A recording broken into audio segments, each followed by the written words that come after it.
The Mission, Chapter 1.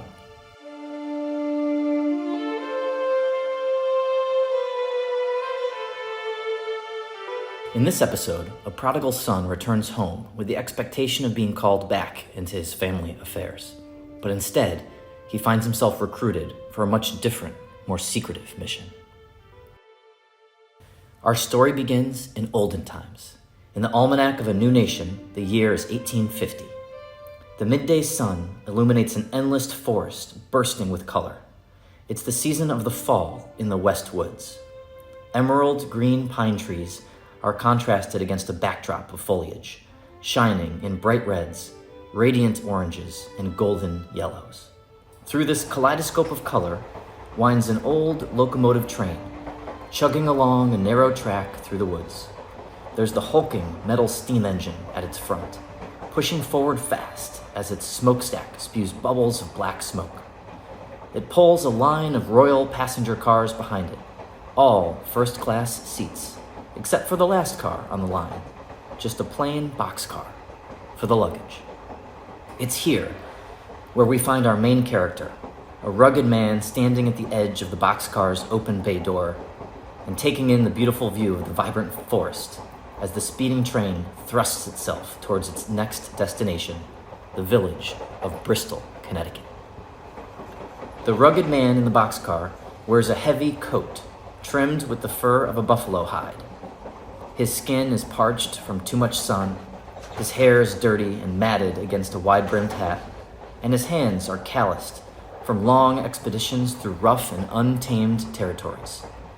The friction that comes from the pulling of ropes, rowing of oars, and tugging of heavy loads. At his feet are 2 leather saddlebags full of his belongings. But he's not alone. Behind him in the luggage car are other travelers, immigrants, new and hopeful arrivals for Bristol's booming economy. Too poor to afford regular seats in the train's primary passenger cars, yet in many ways more excited for the destination than everyone else aboard the train. They watch this strangely dressed man at the bay door with curiosity, and one passenger offers a compliment. "That's a nice coat, sir. Where is it from, if you don't mind my asking?" The place it's from doesn't have a name. It's out in tribal territory, out west. "Ah, the Wild West from the storybooks. Is that where you're from?" "No, I was traveling there for business. As it happens, I'm from Bristol." "Bristol? The next stop? We're going there too. My name's Thomas, and these are my sons, Patrick, Thomas, Maurice, John, James, Michael, and William. All of us from the Free Republic of Ireland, but praying we find us a new home in Bristol." The rugged man extends his hand. "Quite the family you have here. It's a pleasure to meet you, Thomas and the 7 sons. I'm Nathan Birge." "The pleasure is ours, sir, you being the first person we ever be meeting from Bristol. You have a family yourself, sir?" "No, just me. Haven't had time for that yet. Been busy. Traveling for business to the kind of places you can't bring a family." "What kind of business, sir, if you don't mind my asking?" "The wrong kind of business, it seems, Mr. Thomas, since I find myself with empty pockets in the luggage car on a train back to my hometown." "Well, from what I hear, Mr. Birge, you'll find lots of success in Bristol. That's why we're going. Just arrived in a ship to New York last year and came right up here as we hears there's lots of work to be found in Bristol. Me and the boys, we're good Christian men. We pray hard, work harder, and don't drink too much. If you come across any of your affairs that need some able hands, we'd be happy to oblige." "Unfortunately, I don't plan to stay around too long, Mr. Thomas. Just passing through. But I wish you the best of luck." At this moment, the Hartford Fishkill Railroad breaks out of the woods and curves around the final bends of track in its approach to Bristol.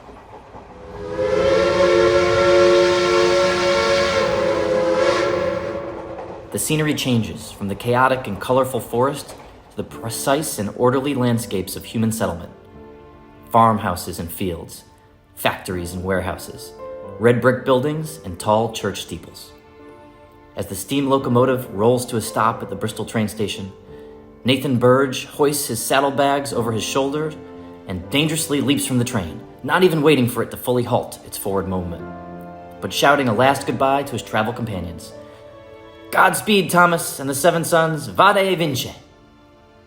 And so begins the return of the prodigal son, Nathan Birge.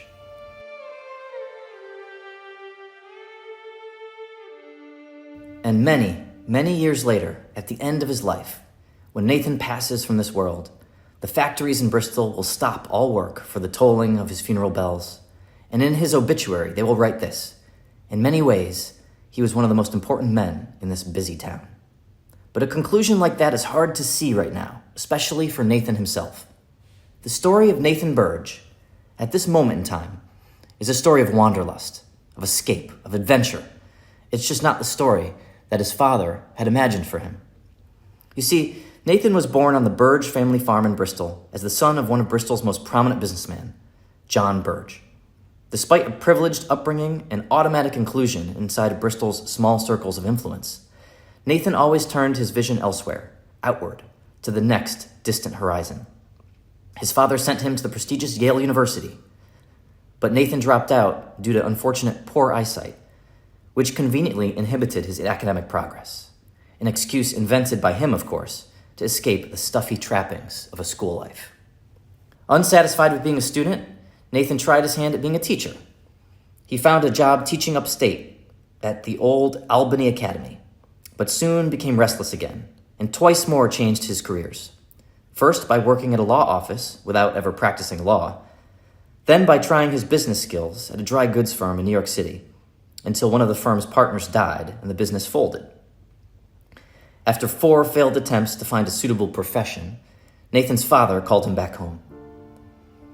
Now, his father must have recognized the great error he made in bringing Nathan back to Bristol, because less than a year after Nathan arrived home, he was off again, now crossing an ocean to Europe, and this time with a big job, to be in charge of his father's share of the expansive clock export business that many Bristol clockmakers were conducting in England, France, and elsewhere on the continent.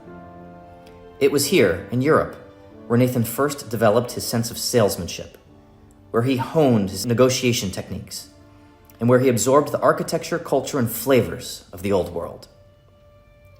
It was a valuable, real-world education, but this wasn't the world that Nathan wanted.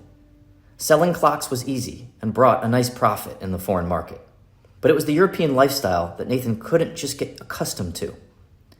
Europe's royalty and aristocratic habits were suffocating to the son of an American entrepreneur. The old world, for all of its scientific and industrial progress, still tended to lock up its best talent into fixed destinies with few opportunities for social mobility. Everywhere in the old world, there were monuments to the triumphs of Caesar and the Tsars, to Napoleon and King George, but there was not yet one stone put atop another in honor of the common man.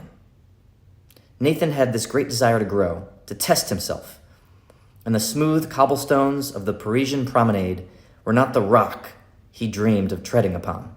Nathan sought rougher ground. So he reversed course again. Nathan returned to America and enlisted in a trading party that was embarking out to the untamed tribal territories of the great lands to the west of the original colonies, to the Western territories. And here, it was your abilities, not your last name or lineage, that brought you profit and that kept you safe. Everything was dangerous. Small decisions like the choice of a traveling companion, or the decision to cross a river at a certain time of day, could lead to misfortune or even death. Nathan learned to follow his instincts and appreciate the gift of fear as he followed the banks of the Arkansas River westward, through wild and mountainous terrain, trading furs with native tribes and then crossing the Colorado River 10 times, nearly drowning once or twice, as he made his way over the Rocky Mountains towards the Pacific Ocean and to the California gold mines laying there at the end of the rainbow. And so these are the adventures, the hard lessons, and the frontier wisdom that Nathan Birge harnesses inside himself as he confidently strides down the Bristol train platform, while well-to-do onlookers sitting in the plush leather seats of the first-class cabins gaze out of their windows and whisper to each other, "Look here at this man, just like all the other ruffians we have arriving in Bristol these days." Deep down, Nathan relishes the anonymity, even disdain, afforded by his present dress code and physical appearance. If only they knew, that this ruffian was the son of Bristol patriarch John Birge. Nathan exits the train station right into the middle of Bristol's downtown district, Main Street, lined with rows of brick shops and a beehive of traffic. Walkers, horses, carriages, and wagons buzzing about in every direction. Birge is surrounded by the main street, not of his past, but of his now, his present. Bristol is transformed from the days of his youth. There is no longer a rural community where everyone knew each other's name. But Bristol now is a rapidly urbanizing factory town that needs workers, and lots of them. So come they did, dozens of new arrivals by the day, from all corners of Europe, England, Scotland, Germany, Sweden, and of course, Ireland. Immigrants, transplants, all of them heeding the clarion call of the new Colossus. Give me your tired and poor, your huddled masses, and I will forge for them a gilded destiny earned the hard way, through long hours, low pay, and scraps of savings, until you can hoist yourself one rung higher on the ladder of society. And everywhere in Bristol, you can feel the intense dynamic of this energy, this change at play in the streets, but especially the factories and businesses. But it's paired with a growing anxiety from Bristol's longtime residents, as not everyone knows how to adjust their former village lifestyles to what is quickly becoming an industrial boomtown. In one direction, north, is Nathan's father's farm, the reason he's back home. Right now, his father sits by the fireplace in his old reading chair, eagerly awaiting the safe return of his son. In a few moments, Nathan could be arriving there, greeting his father, dropping his bags in his childhood room, coming home. But the thought of another return, back to the same, does not comfort Nathan. No, quite the opposite. It fills him with anxiety. A homecoming is a summation, a judgment, something personal that he's not ready to face. And so Nathan can't bear to cross the threshold of his father's door. He needs more time before he can go home. So he looks in the other direction, south, and sees past the rows of shops, offices, and drugstores to the bottom of Main Street, where lies the most lively establishment in town, the Barnes House, Tavern and Hotel.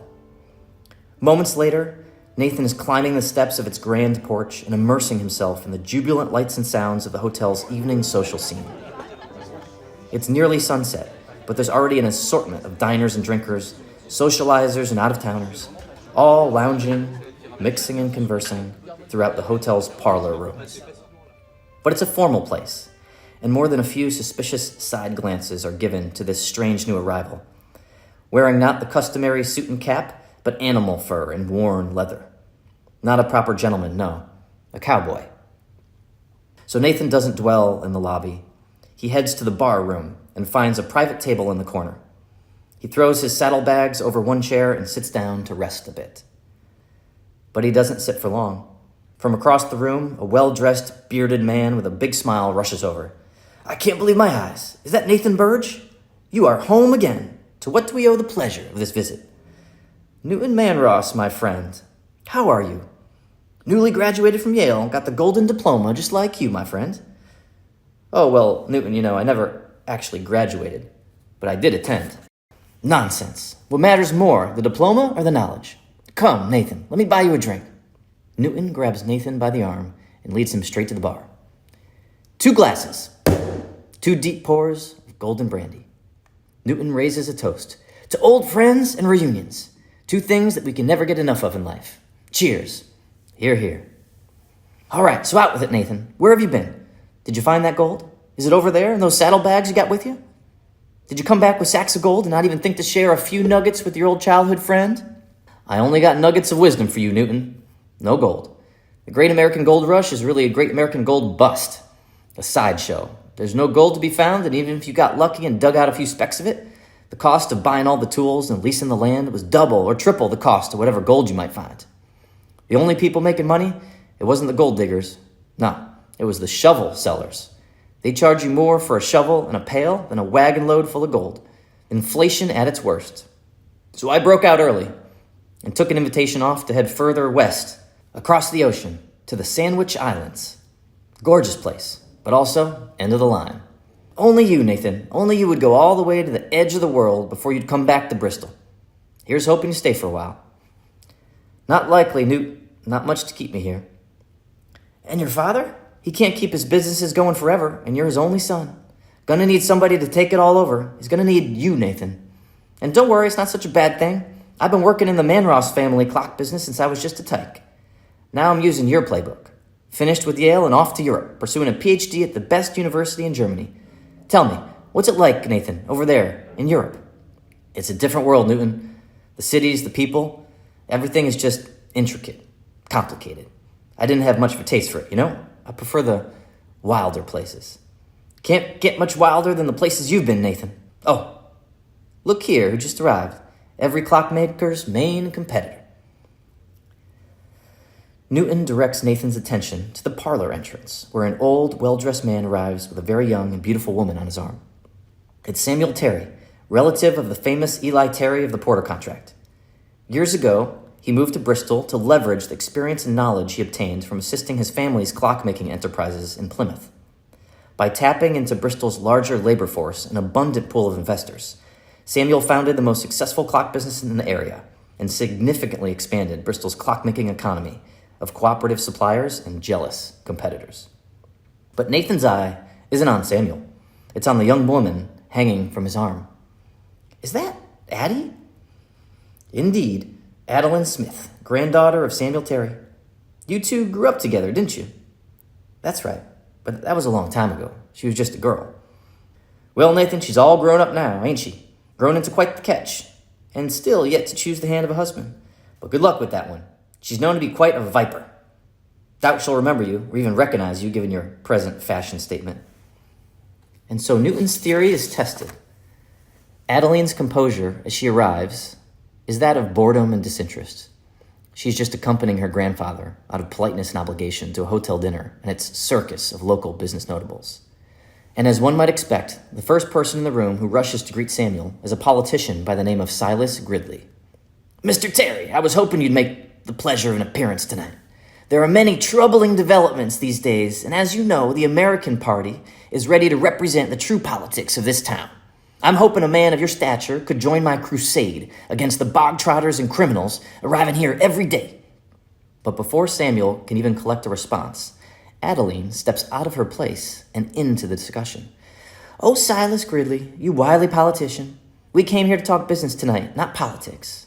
In fact, didn't I see you down at the general store the other day giving one of your hateful know-nothing party sermons? And what? You locked your jaw wide open by accident. Grandpa, you wouldn't believe it. Dr. Party came down to fix it, but it seemed, in the good doctor's opinion, that the town would be better served if Silas was allowed to remain as he was for a spell, with a locked jaw.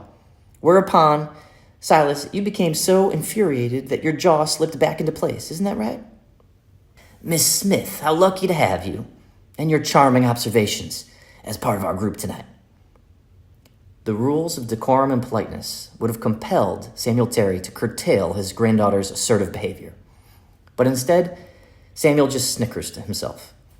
He's too old to care about the hurt feelings of a politician, and too sympathetic as Adeline's guardian to fight back against the power of her youthful exuberance. Adeline accompanied him tonight so that she could get out of the house a bit, as her father's always attending to his business affairs, and she sadly lost her mother when she was only 10 years old. Samuel's duty as a grandfather has been to give her more of a life than just house chores.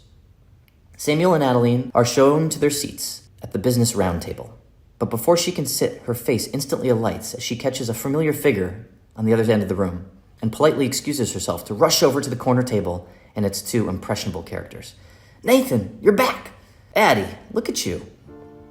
Here, between the two of them, we find the energizing joy of two friends seeing each other again after a long absence, and dusting off and rekindling old childhood memories. Swimming in the river, playing games in the fields, wandering the forests and ravines and hidden places of a storybook version of Bristol's past. Well, Nathan, you gonna offer a gal a drink or not? Newton intervenes. Oh, Adeline, come on. Last thing you'd want Deacon Ives to tell your father next Sunday is about his daughter sussing it up with a cowboy at the Barnes house after sunset. Newton Manross, you're exactly as I remember you.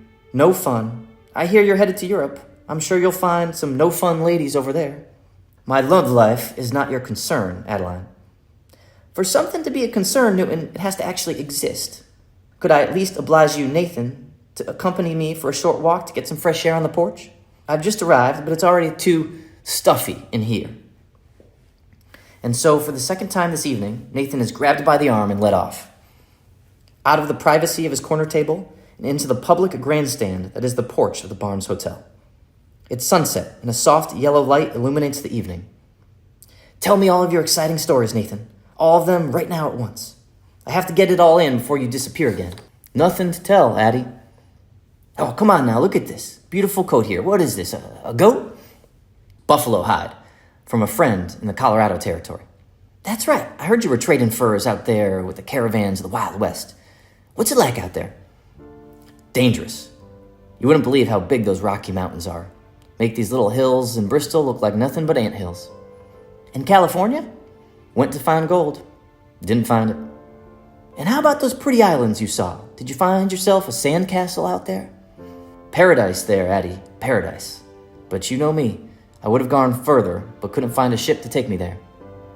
So what you're saying is you're back to ask your father for more money so you can go gallivanting to the opposite end of the world. No, I can stand on my own 2 feet. Oh, we'll see about that. And how are you, Addie? Well, good. Grandpa's got me working at the clock shop, painting the numbers and scenes, and even doing a little wheel design and wood turning. So you're fancying to become a clockmaker like the rest of them, huh? Gets me out of the house, and I like it. There's a good group of us ladies working for the clock shops all over, and they earn a fair salary, too. Also, I've been spending some evenings over at the reading club. Lots of us ladies trying to get a library started. But the real fun these days is all the parties around Bristol. There's a ball nearly every weekend. In fact, you should come down to the next one at the North Tavern this Sabbath. May not be as exciting as playing cowboy, but it's a good time. Well, you might just see me there. You have to clean up first, though, Nathan. Can't have you arriving looking like that. Adeline affectionately turns up his jacket collar, giving Nathan's costume quite an absurd look. He laughs. But the levity between the two is soon broken by an imposing new figure. Excuse me, I believe my niece is wanted inside. A haughty man inserts himself between Nathan and Adeline. Uncle Theo, this ain't some cowboy. This is Nathan Birge, son of John Birge. Remember him? Well, my apologies then. From appearances, you looked a little like one of those newcomers we've got running around here in Bristol these days. Nathan, I assume you understand that Adeline comes from a proper family. Shouldn't be seen socializing in the open with somebody dressed in a manner of a unsavory character. Oh, Uncle, in my opinion, all the best characters are unsavory. You see, Nathan, Grandpa's finally stepping down and letting Uncle Theo take over his clock business. And about time, Adeline. All these clockmakers spend too much time spinning around old clock designs. We got a lot of big new ideas out there, plus new generation of clockmakers. And I do believe it's time for our gumption to take Bristol to the next level. Compete. Put Waterbury under our boot and stand shoulder to shoulder with New Haven. Hell, even New York. We all can dream, Uncle Theo, but I kind of like Bristol just the way it is. And just then, Samuel Terry comes out. Theodore, you're late. I already finished our business. That quick? We shook hands, and he gave me his word. That's enough for me. Papa, things ain't like that anymore. We can't keep doing business based on a handshake. We need to have ink on paper. Nonsense. Adeline, are you ready to go home? We can supper there. Certainly, Grandpa. By the way, do you remember John Birge's son, Nathan? Here he is, just returned from the Wild West.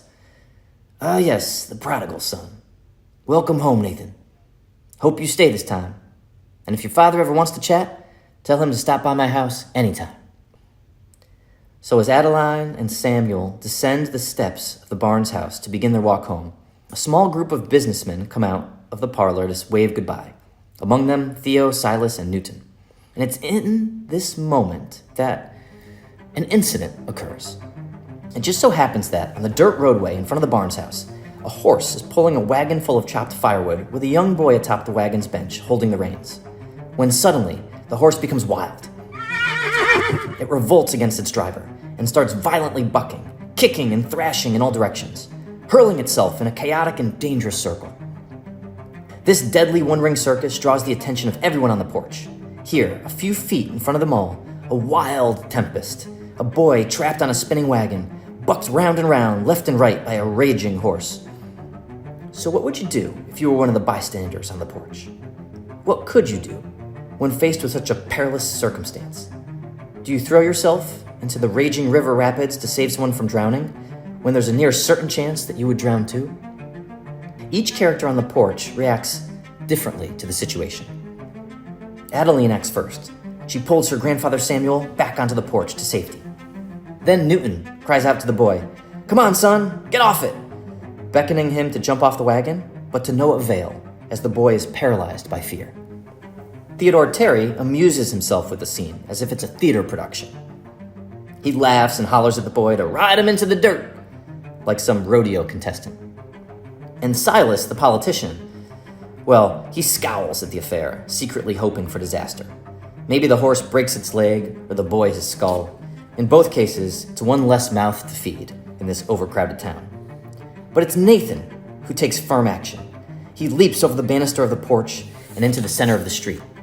He picks up a piece of firewood that was thrown from the wagon and jams it through one of the wheel spokes in the rear, thereby immobilizing the wagon and forcing the horse to drag it along, slowing its movement just enough for Nathan to jump aboard, where he quickly seizes the boy in his arms and then hurls the both of them off the wagon and onto the ground. The horse bucks towards Nathan's landing zone, so he shoves the boy to one side of the road and rolls into the other side, right under the belly of the stomping horse, and somehow, miraculously, emerges safe on the other side without being trampled.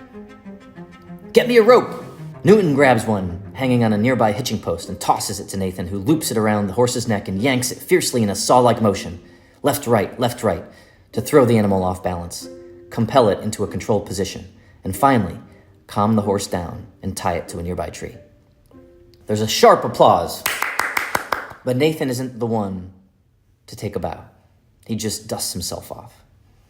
Newton comes down to offer a customary slap on the back, while Adeline helps the boy back atop the wagon. "Now you tell your father about what happened today. You tell him it was his brave little son who saved poor old Nathan Birge from making a fool of himself trying to act a hero." "I will, ma'am, thank you." And also in this moment, high above the street, from behind the curtain of a second-floor window of the Barnes Hotel, a mysterious figure watches from afar, a secret witness. It's the grand proprietor of the establishment, the elegant Mr. Alfonso Barnes himself. So the sensational incident of the evening ends, and everyone says their goodbyes and goes home. Samuel and Addie, Newton, Theo and Silas, except, of course, for Nathan. He retreats back to his corner table to finish his drink and ponder the roads he's traveled, and how it can be that all of them keep leading back to Bristol. The patrons of the bar scatter, a few candles are lit to keep away the darkness, and the logs in the fireplace turn to glowing embers. It's then, in this quiet moment, when Alfonso Barnes strolls into the room and seats himself next to Nathan. "Do you know who I am?" "Yes, sir, Mr. Barnes." "Well, good then. Listen, bravo today on that horse incident. Very courageous. Seems like you've handled something like that before, no?" "I was just following some advice from a friend." "Ha, really? What kind of friend, Nathan, would advise you to jump in front of a bucking horse?" "Not like that, Mr. Barnes. He just told me, 'Nathan, if you ever come across a loose cannon, you do your best to tie it down again, or die trying. That's what a captain must do, or he ain't truly a captain.'" Sounds like quite an interesting captain. An officer in the army, was he?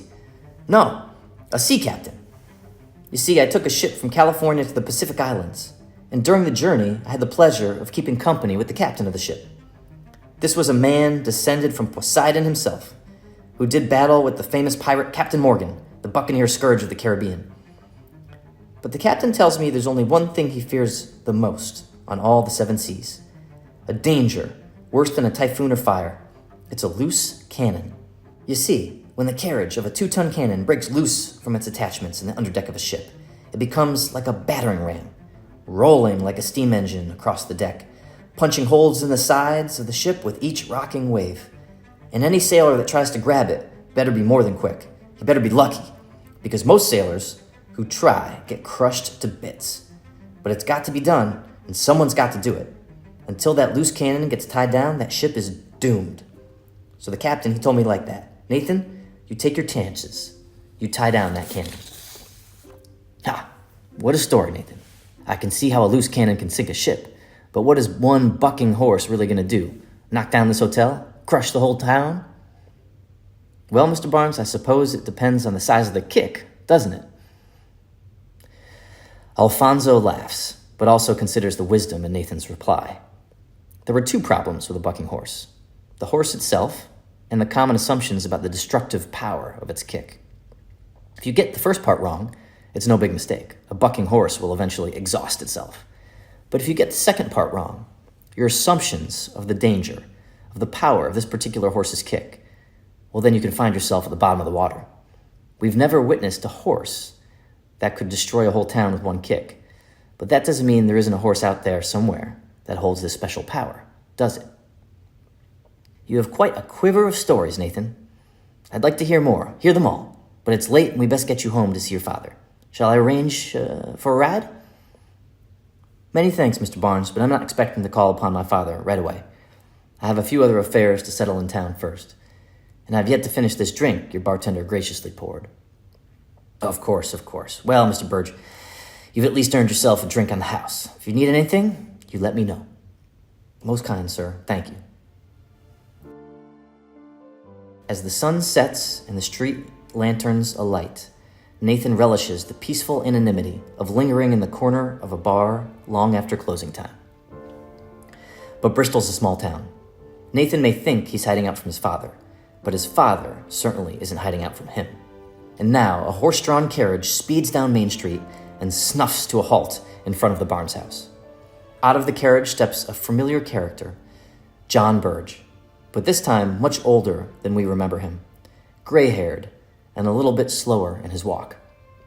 The front doors of the barn house swing open, and out walks Mr. Barnes himself to be the greeter. He leaps down the steps and embraces John Birge in a hug. They are more than acquaintances, they're special friends, the two of them possessing that rare position in the local community of being both longtime inhabitants and leading participants, patriarchs of family and captains of business. John, good to see you. How are things? Good, Alfonso. I hear my son is back in town. That's true. He's inside, finishing up a stiff drink after a long journey home, no doubt. Well, if you don't mind, I'll call upon him. Best get him home. That's your wish, John. We all got all night for that. So why don't you join me on the bench here for a quick second? Unless you're in a rush. It's been a while since we caught up. Always a moment for a friend, surely.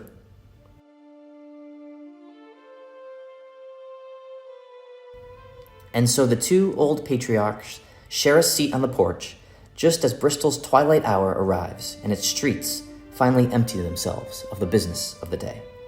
It's in this quiet moment that Alfonso draws upon a forbidden topic.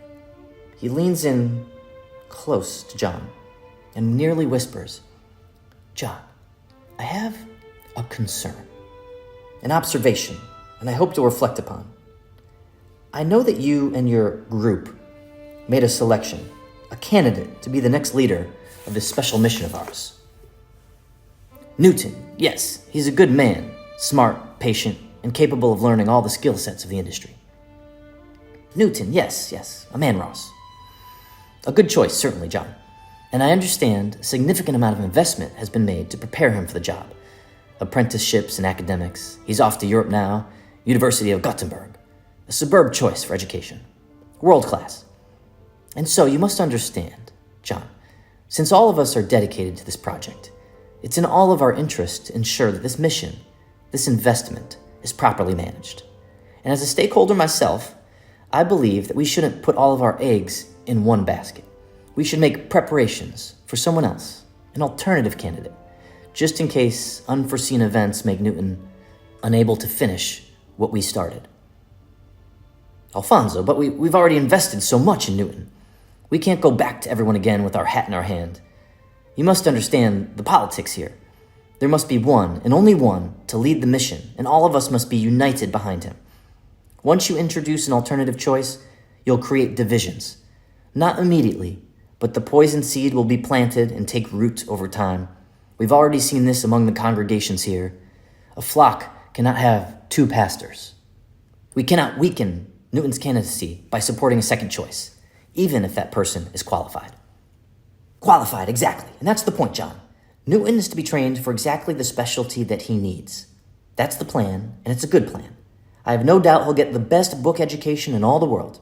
But you and I both know, given our present status, given the trajectory of this, the unknown dangers, that we're going to need more than book smarts to keep the genie in the bottle. This project of ours is more than a one-man job, and that's the hard truth here. Newton can lead the science, the mechanics of it, but he'll need help for everything else. And we, you and me, are too gray and soft to throw ourselves back into the pit with the lions. Newton needs more than allies. He needs a partner. And so, Alfonso, do you have a candidate in mind? Seems a little late to be changing horses. I do. And it just so happens you know him personally. Nathan. My Nathan? Oh, no. No, he could barely even run a fish stand, let alone a project of this complexity. Consider this, John, just for a moment. Newton is capable, but also overconfident, entitled. But also, Alfonso, a craftsman, astute in business and manufacturing, skills completely lost to Nathan. Good qualities, John, yes, but untested. Our project requires a man of knowledge, I agree, but also a man of action. Someone who knows how to recognize a new danger, how to assess it, guard against it, and most importantly, how and when to intervene. We are trying to move mountains here, John, and like Archimedes, to move the earth, you first must know where to stand. And I'm afraid Newton Manross doesn't know where to put his feet half the time. I've seen him at the tavern balls. The man cannot dance. It's not about dancing, Alfonso. This is a serious undertaking. Don't be fooled by my son, coming back dressed like a cowboy and all. He's not what you or I expect him to be. You know, John, I can appreciate the mistrust that comes with circumstances like this, with all of Nathan's wanderings and behavior when he's back home. Lord knows my father and I didn't get along all the days of our life, especially in my youth. I imagine it's the same for Nathan. So how about we give him a few moments more to catch his breath? This morning, I've got a fishing trip planned, out to the lake down under the mountain. How about when Nathan wakes up, I bring him with me, talk to him a bit, help him get his head back on straight. Then I'll drop him off at your farm. Well, Alfonso, that does seem like a wiser course of action than me rustling him home by the collar. Give me some time with him, John. And who knows, your son may surprise you yet. I'll pray upon it, Alfonso, but don't lose too much of your time with him. If you're looking for somebody fast on their feet, Nathan's your man. If there's one quality Nathan demonstrates more than all the others, it's his footwork. But it's not in dancing, Alfonso. It's in walking away from just about every task he's handed. Well, John, we both know that this project of ours is not something you can just walk away from. It'll follow you. I know that all well, Alfonso. I hope we can get this right. Well, John, that's a choice we don't have. So let's try and make the best of the choices that we do have. Amen. And now the two patriarchs part ways. The silver-haired John Birge retires back to his farm, and the elegant Alfonso Barnes retreats back to the parlor of the Barnes house. Nathan is already waiting there in the parlor with his bag, expectant of being recalled home and a bit confused now by his father's sudden departure. Alfonso addresses the question before Nathan can even ask it. Nathan, you're staying here tonight. We'll prepare you a room upstairs. And tomorrow, I'm going to give you something very important. What's that, sir? A mission. A secret mission. And so begins the recruitment of Nathan Birge.